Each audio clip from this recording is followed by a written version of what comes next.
Hello and welcome to something that is a little bit different. And I think it's worth prefacing this with some interesting comments first. Mainly regarding this and, well, this guy. So, I'm not really sure how it went in America, but in Australia at least we were getting stock of these, the earlier generation ones, of Trackmaster 2, I'm going to call it. We were getting them pretty far into 2021. Before we started getting these, which were all produced about late 2021. Okay? Now, today's video is not about visual differences. Frankly, I could give two shits. The AEG versus the normal debate is not something I want to have, and from a perspective of someone who collects the merchandise, I don't really give a fuck what's happening with the show. But I'm curious to see something else, and to do that we're going to move these out of the way because I'm not opening these, partly because this in Australia retails for a good $5 more than the old one did. Bit of reference. Now, today we'll be talking about these two. Now, I picked these two up in a lot today, and I decided, you know what, fuck it, let's do something a little bit different. Let's have a look under the hood, because I actually have not opened up an AEG yet, so I don't even know what it looks like internally. And I'm curious to see differences and similarities. So let's start by taking the bases off. Now I actually haven't looked at either of these, so they may be in absolutely crap condition, which they are not. Okay. And let's take... I actually haven't checked for batteries either, so... this one has batteries in it. Ankos, which means it was probably bought from Kmart. Which doesn't surprise me. I got this in a lot with two other characters, so it may have been a part of a set. And there's the other one. Alright, now the first thing I want to mention straight up. This has got to be the fucking stupidest thing I've ever seen. I mean, put it this way, I've seen this Switch fail on countless occasions, because it is, after all, just a very fairly flimsy Switch. We'll see that when we open it up, but just for reference, I'll grab one from my parts drawer. This is the Switch in question. And as you can see, it's not exactly the most durable thing. Granted, the Tomies weren't either, so I'm not going to hear any fucking bashing of this in the comments, saying, oh, Tomie was better. No, Tomies, I tend to throw them out on a far more constant basis, and that's just because this is a Tomie Switch for reference, they perform way more functions and have pretty weak points. I mean, this is a pretty weak section here. This whole Switch is very poorly designed. But this... I mean... this feels ridiculous. Like, this is a massive fucking Switch. It's very clear they were just trying to work with what they had when they were making these, because this is, as you can tell, this is basically the same chassis. I mean... hell. Okay, no, it's not the same chassis. They actually modified it a bit. Huh, that's actually kind of frustrating. Yeah, it's very weird. They modified the chassis so that it's shorter. But then they added in a massive... okay. Some interesting things going on. Let's have a look at the bodies. Oh, that's interesting. Interesting how that's a completely separate piece, these whistles. Okay. I'm not sure how I feel about that. I kind of liked this design of the chassis just because it's far more simple. And there's less going on. I mean, that's the thing I noticed with a lot of the AEGs, is that, well, especially the Thomas AEG, push-along. You can take that shit apart, and there are a lot of components in there compared to the other version. It's clearly increasing their material cost. Also, Leo's mentioned some weird lining things. I don't know which one this is, but I will say this, AEG lining, especially on Percy's, tends to be of far lower quality than their earlier counterparts. But enough of that. Let's take a look under the hood. So these use your pretty standard triangle, well, yeah, your triangle screws. And for reference, this one uses 3 of them. I've taken apart literally probably a good 50 to 60 of this design before. So I'm pretty familiar with what the internals are like, but if you've never seen one, let's have a look. So, okay. This is about what I expected to see. A little bit different. I actually haven't opened up one this late before. As you can see, they've sort of moved on generation-wise from electric motors. The early ones of these, for instance, move that scrubber, they use an engine that looks like this. This is what I like to call the green type. This was used basically up till probably 2020 in a fair few models. But towards the end, they ended up shifting away from that in favor of some of these colored engines, these sort of ones with the white ends. This is a design I've never seen before because the terminals are sort of all...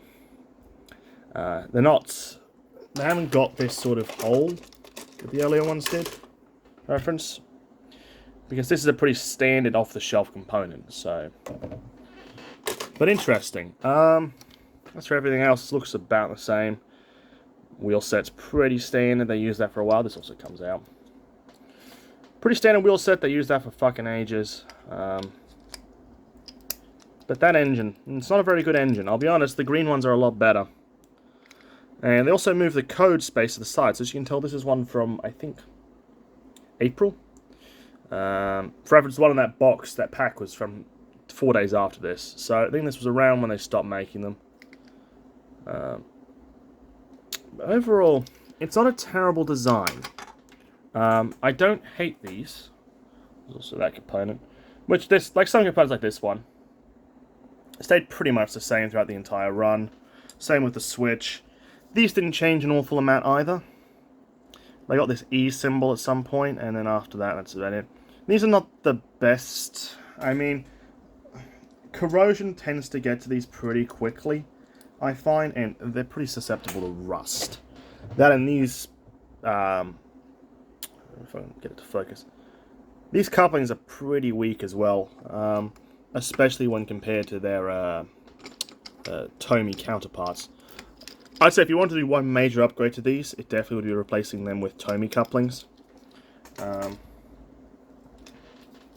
You'll definitely see. You'll definitely see that you're not going to wear them out nearly as fast. So let's get that back together now that we've seen that. I mean, yeah, these are pretty straightforward to take apart. I've never run into many issues with them. And I would say it's a very good design, if definitely showing that it's not flawless. And as you can see, this is not that old, and there isn't very much grease in there. So they're not particularly getting very well greased, although that's a pretty typical trend with these products. Even Tomy ones have that issue. Then again, also, it's a fact that that's pretty new, so it should have a lot of grease. But this is even newer. This dates to very late 2021. And knowing how distribution works, these were not on shelves till maybe March. So they've been on shelves. So this is only about 4 months old. So what we should see is a pretty nice condition piece here. Same 3 screws, and I believe they'd be the same size. I don't think we're going to see any major differences there. But I'm interested to see what engine they're using. Oh, come on. Come on. Bite in. There we go. One more.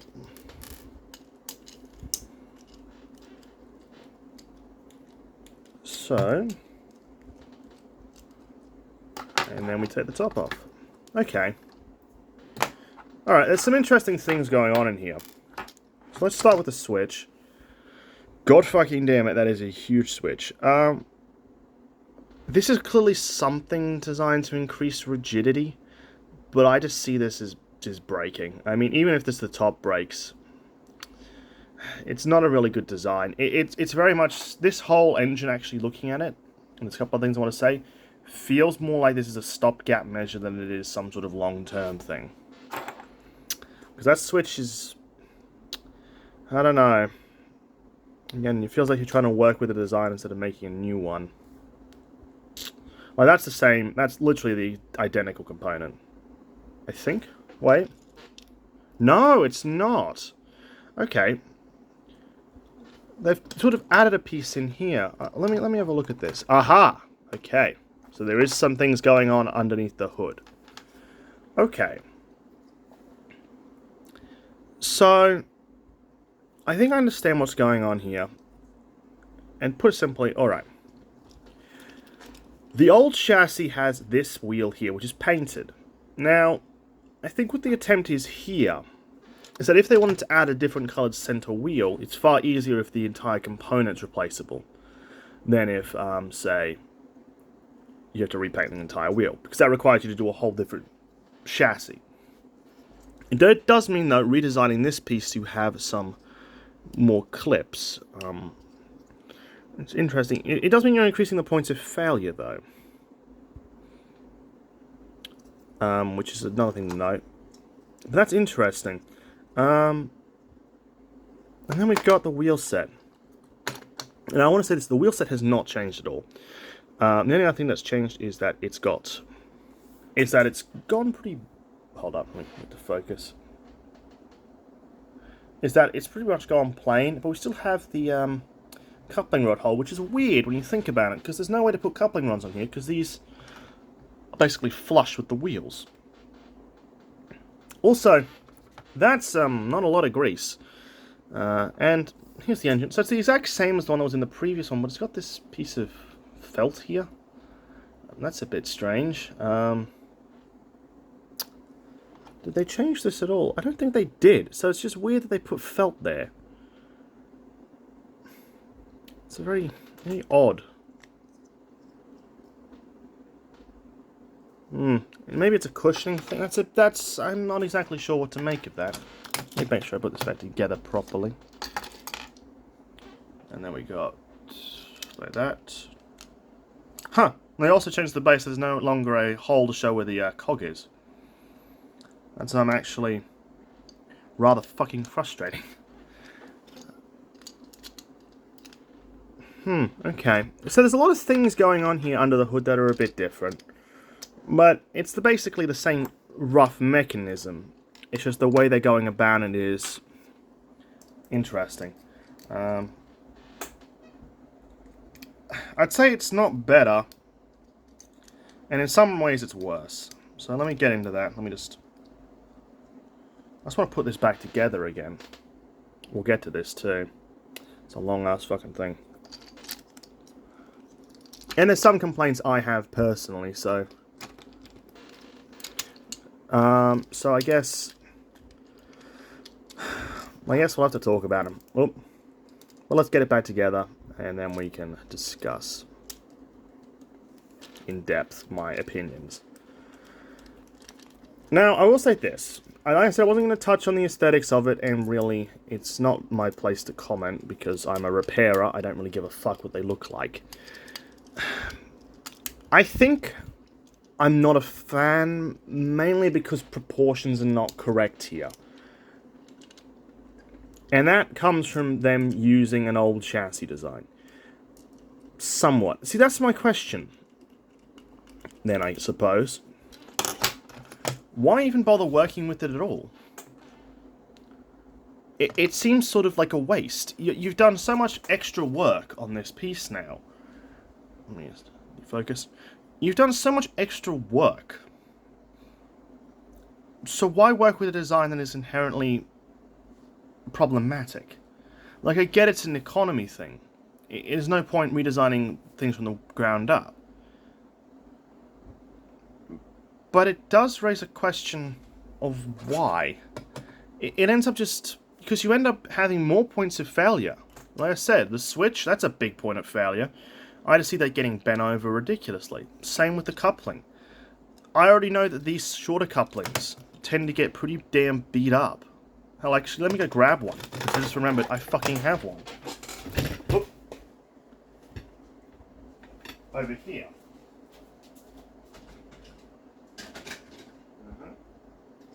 Nope. There we go. Here's a Harvey. This Harvey is from 2017, it's about 5-year-old. As you see, the coupling's pretty beat up. They're just a softer plastic material. Now you may say, well, you can just bend them back, and I mean, sure, but it's never going to be the same. Apart from that, I'm angry about a couple of other things. Namely, there's no real interchangeability of parts here. Compared this to this, the only part that I think they share is the switch housing in here. The one that's sandwiched here that I showed you earlier. That's the only part I think they actually share that's identical. The rest of them have either been shortened, lengthened, etc. And I think maybe the screw. The screws are all the same. Everything else has been changed in some way. Which, I mean, it's minor changes, but it makes them incompatible. This raises a point then. You can no longer easily buy parts for these things then. At the very least, when these were going, and they went for about 8 years, you can get parts for these pretty easily because they were on shelves if you wanted to buy a new one and swap out parts. I don't know why you would, but you could. Or you can buy second-hand lots. And the thing is, there'd always be more coming into circulation because they were still on store shelves. But now we've seen a big change in design. It means that they're no longer producing most of the parts needed, which means slowly things start to come out of circulation. I mean, that's the same deal with Tomy. Tomy's been off store shelves for, I think, 15 years by this point. And I already noticed that parts are just getting harder and harder and harder to find. Especially your more specialized pieces. And especially in good nick. I mean, here, for instance, is a Douglas front. It's got no stickers, though. It's got a yellowed face. I mean, this is just an example. Parts are getting harder and harder to find in good nick. And especially the more specialized pieces. And by that I mean wheel sets are getting harder to find, especially in those weird colors. Especially for tender engines as well. Tank engines, you can replace the components, but again, there's a lot of asterisks there. Other wheel sets, luckily there's still a fair few being made. Traction tires aren't an issue yet. A lot of the gears are still not issues yet, but they will be. And I mean, luckily these are fairly simple. But it does mean that we are now playing a game sort of where we're slowly losing them. Luckily they were pretty mass-produced. But even then, I mean, Tomys were mass-produced and we're already seeing problems with them. I mean, take this Harvey, for instance. It's not a particularly common wheelset wheelset or chassis color. So how long until we start seeing these things getting taken out of circulation? I mean, probably some have already been taken out of circulation. So it feels stupid, in my opinion, especially with all environmental factors, to go ahead and just change this just in minor ways. It feels almost... it's annoying to me. That and it's a whole new set of parts I need to try and track down for these things when they do go wrong eventually. And because they're even more expensive than these ones, it's going to be harder and harder to find those cheaper lots where you can actually get parts models from. So I guess the big takeaway from all of this today is that from a certain point of view, these things look, well, from the outside they look similar, but they're really not. The engine as well. The engine and the gear inside are the same, which is good. But again, that's not really a part that fails often, and these are both using the crappier engines that I don't like using anyway. You can't win, basically, is my opinion. Is that saying that it's a bad idea for Mattel to change designs? No, and I understand all the decisions they've made here. But I feel like I would have liked to have seen something... not necessarily... something a bit better for the price point, I guess. Rather than just some rehash of a previously used design. But anyway, that's just my opinion. Thank you all very much for watching. And bye for now.